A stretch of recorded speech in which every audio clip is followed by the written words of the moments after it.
So with Terrifier 2 coming out real soon, I decided to go back and revisit Terrifier, which came out in 2018.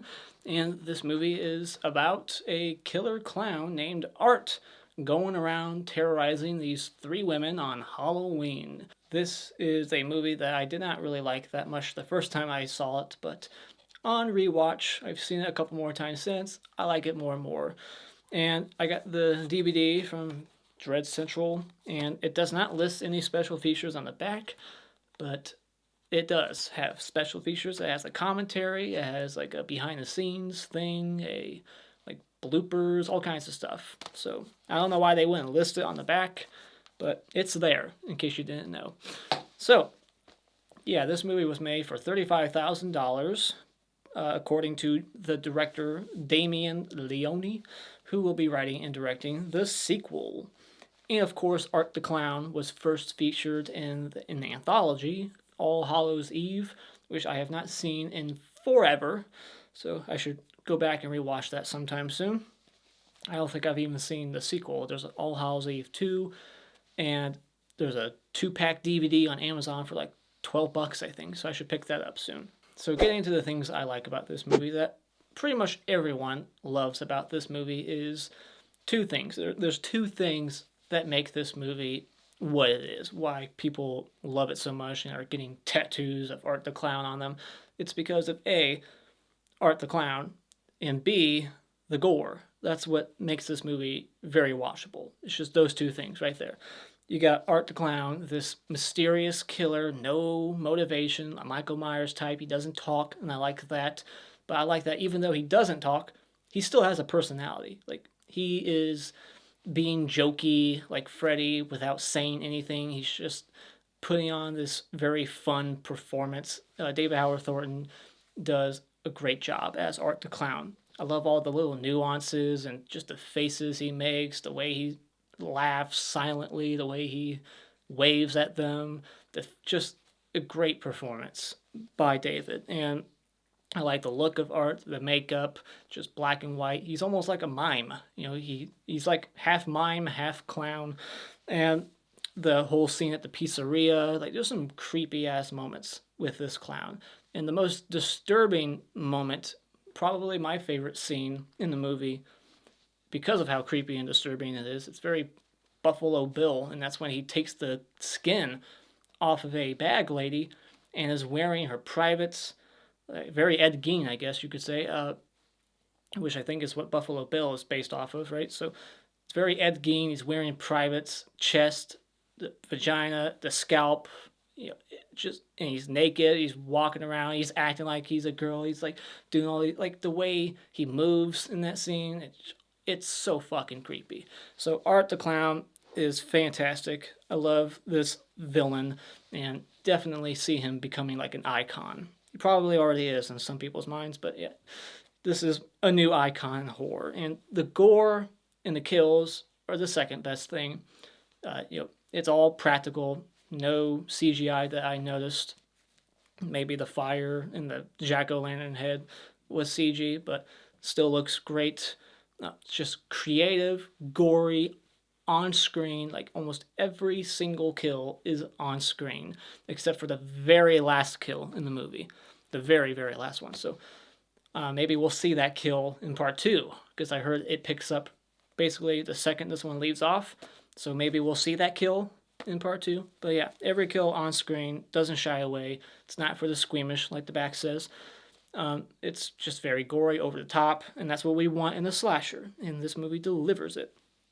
And yeah, I already said it has creepy, disturbing scenes, and I was much more into the soundtrack this time, the score. It had moments that kind of sounded like Halloween a bit. Not like the main theme, but there's just like this one sound that just sounded a little Halloween-esque.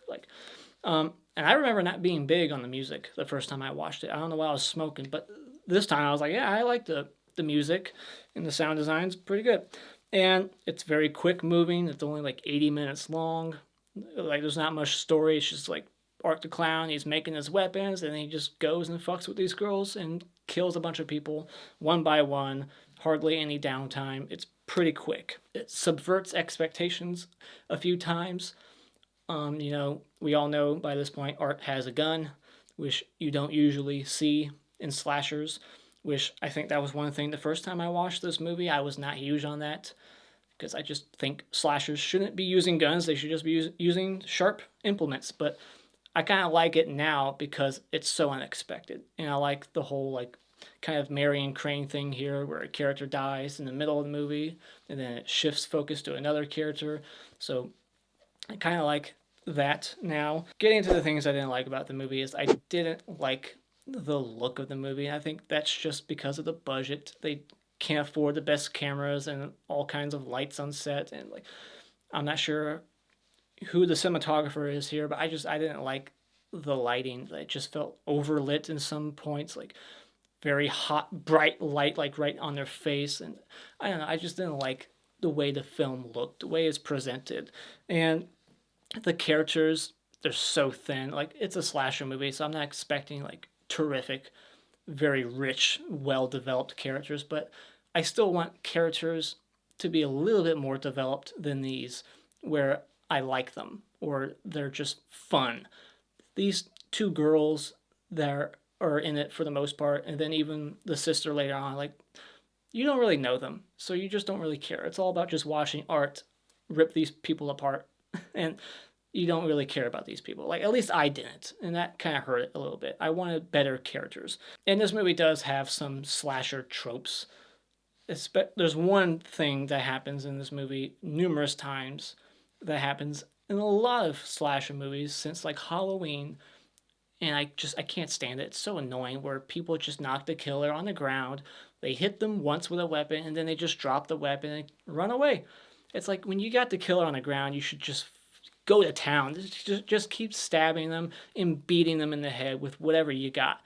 But they just do it like 3 or 4 times in this movie. It's like, okay, once I could be like, all right, whatever, and look past it. But when it happens like 3, 4 times, it gets on my nerves. I'm like, okay, at this point, these characters just deserve to die.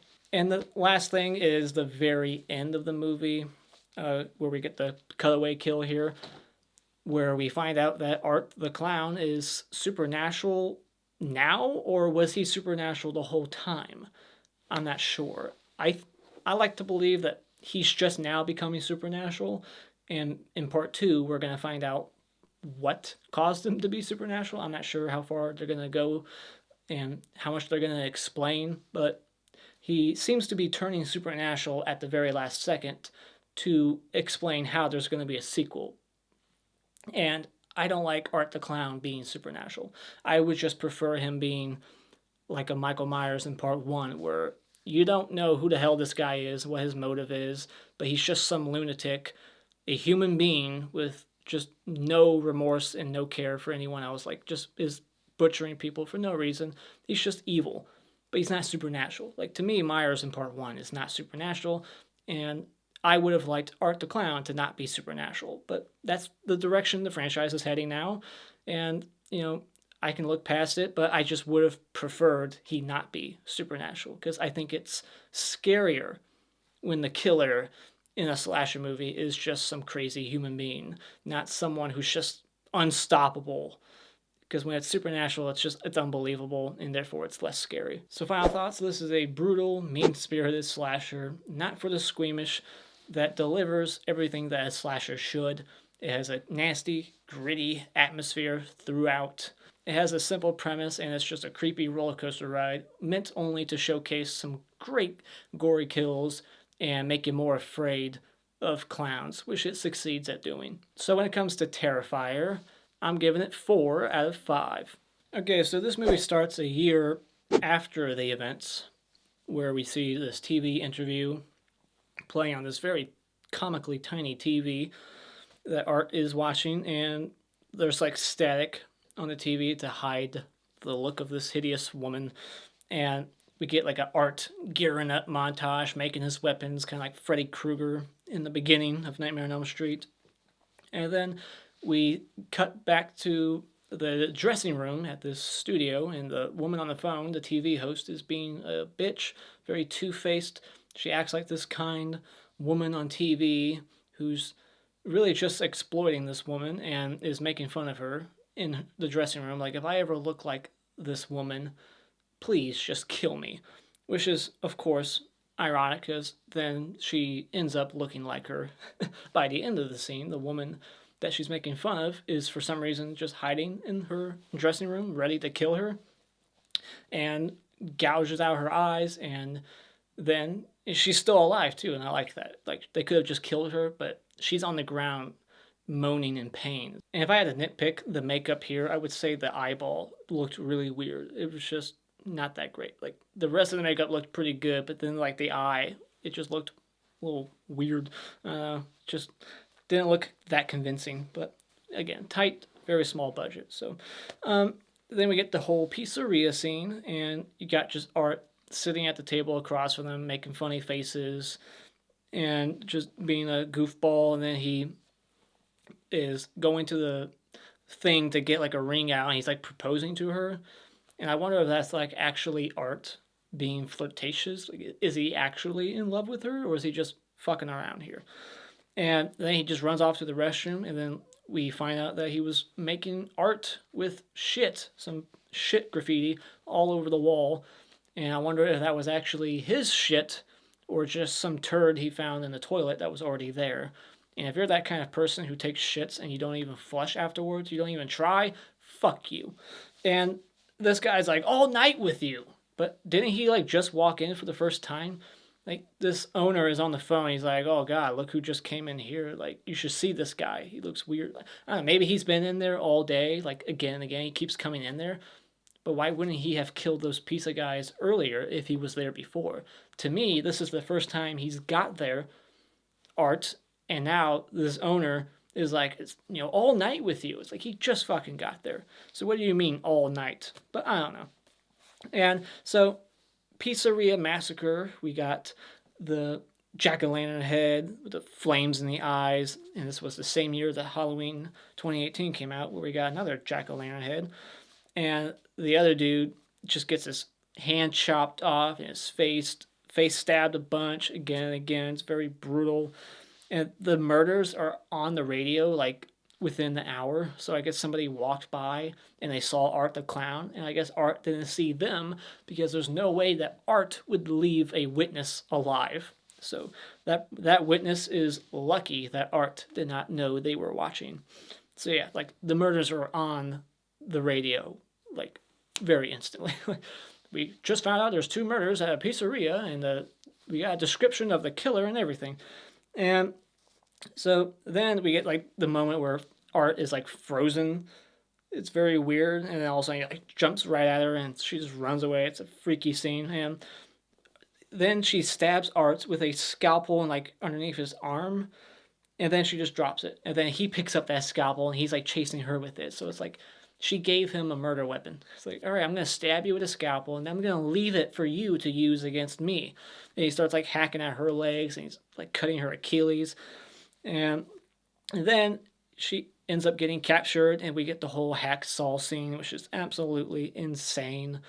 Like, you see a lot more than you would expect, and a lot more than you would get in other movies. We actually get to see like a shot from behind her ass, like the thing's like going through her. We see it like in the middle of her body, and she's like slowly getting more and more split, and the guts hit the ground.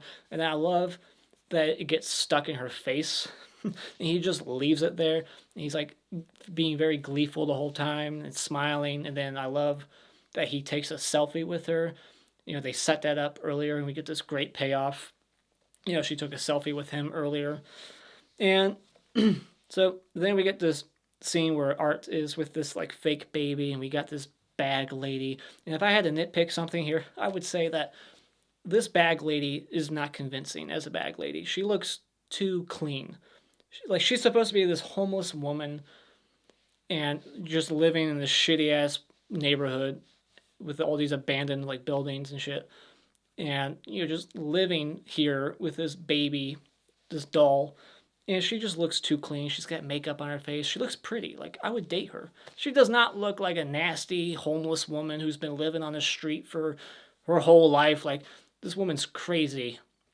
And just, so I would expect that she's been living on the streets for quite some time now. But she looks too clean and just too well kempt. So Tara starts finally fighting back Art with a like 2x4, and when Art seems like he's about to get defeated, he has to like cheat and grab a weapon and shoot her. Like, I'm not gonna let you win. And, you're too much of a challenge for me now. And I guess he doesn't like that, so he whips out his weapon and shoots her in the leg, and then he shoots her in like the stomach. Like, he's torturing her with the gun. He's not just gonna shoot her right in the face and kill her instantly. He's gonna torture her with the gun like he would any other weapon. So he's gonna shoot her, start low and work his way up, and then shoot her in the face where it's not gonna kill her, like in her cheek. And then he gets a new clip and he just starts unloading on her face, which was just extra. It was just very mean spirited. I love that Art shushes the bag lady when he's holding her baby and she's getting closer, like, give me back my baby. He's like, shh. And we see that he's wearing her scalp later on and her privates, and it's pretty fucked up. And he's butt ass naked underneath it. I heard originally they were going to have him wear his costume underneath all her skin, but it's extra effective when he's naked. And so Art kills the Exterminator, the brother of the other Exterminator. He doesn't even have a name. He's just Exterminator number 2, and he just sticks him in the head and starts sawing his head off.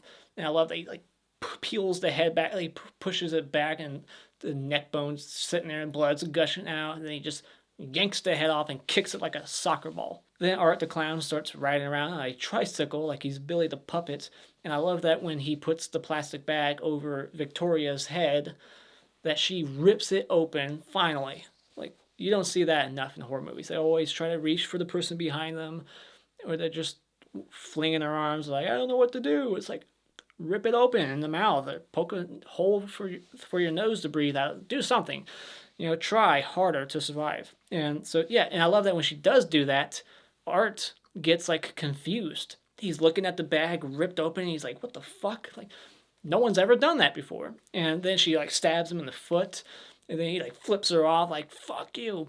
And he's, like, screaming, but not screaming. Like, he looks like he's in pain, but he can't, like, actually make any noise as he flips her off. And I heard that was actually, like, improv there. That was not what Art was originally supposed to do. And so, yeah, and then she stabs him in the eye, and just like her sister, leaves the weapon there and runs away. So it's like every time they stab and run. It's like, no, stab and keep fucking stabbing. Like, stab his other eyeball. And then Mike, the Exterminator, shows up, and he knocks Art on the ground, takes wounded Victoria away. He had, like, that one tool, this, like, I don't know, fucked up pom-pom. I don't know what to call it. Like, he has, like, this custom thing with all these, like, strings with, like, fishing hooks and different weapons on it. He's, like, hitting her with it. I don't know what to call it, but he, does that to her, and then Mike knocks him on the ground and then runs away with Victoria. Again, it's like, you have him on the ground, stomp his head. So it's like, that Art was teaching him a lesson when he killed him. He's like, I'm going to do what you should have did to me. Because when Art gets him on the ground, he stomps his head in like 3 times, and then the last stomp completely crushes his skull. Like, it like blows up. It's pretty ridiculous, but it's like, yeah, that's exactly what you should have did, Mike. So it's like Art's teaching you a lesson here. And I love that after he stomps his head in, he starts like cracking up, but again, you can't hear anything, so he's just like bending over, he's laughing so hard, and then he's like fanning himself. He's like, he can't handle it. It's just so funny to him. And then he's like blowing the horn at at Victoria through the door, and he gets in the truck, crashes through, and he's like dancing and snapping his fingers to like jazz music. He's just having a blast. That's just what makes the movie so fun. Art, he's having so much fun killing these people. And then when the cops arrive, we see that he's been chewing on Victoria's face. So now he's a cannibal. He's not just a killer, he's a cannibal. And his teeth have always been bloody since the beginning. So I was thinking early on, like, is he a cannibal? Because when you see him, like, instantly from the beginning, he's got that mirror, he's smiling, his black teeth, but there's like blood all over them. So you're like, does he have like bleeding gums? Like, or is he a cannibal? And now we know, like, he's a serial killer, he's a maniac, and he's a cannibal. He's just chewing on her face, and makes you wonder why he wasn't eating the other people. But I guess because she did the most damage to him, stabbing him in the eye, he's like, you fucked up my face, I'm going to fuck up your face. I'm going to eat your face. And the cops show up, and he just blows his own brains out, which was another moment that subverts expectations, because you usually don't get that in a slasher movie. They have to get shot by the cops, or they just run away. They just disappear into the night. But we don't get that here.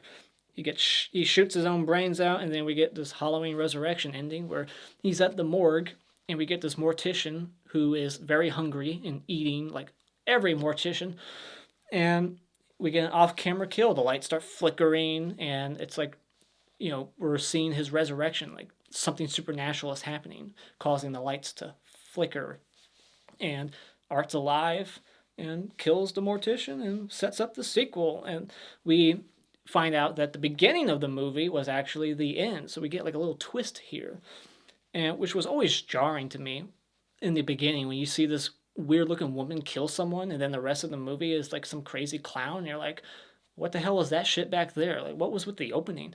And then it comes back later on. And you're like, oh, that's what that was. It's Victoria. When she's leaving the hospital at the very end, it's a year later, and the doctor is saying like she's such a joy to have around. She's saying that Victoria is like a great person. She's still got her sense of humor.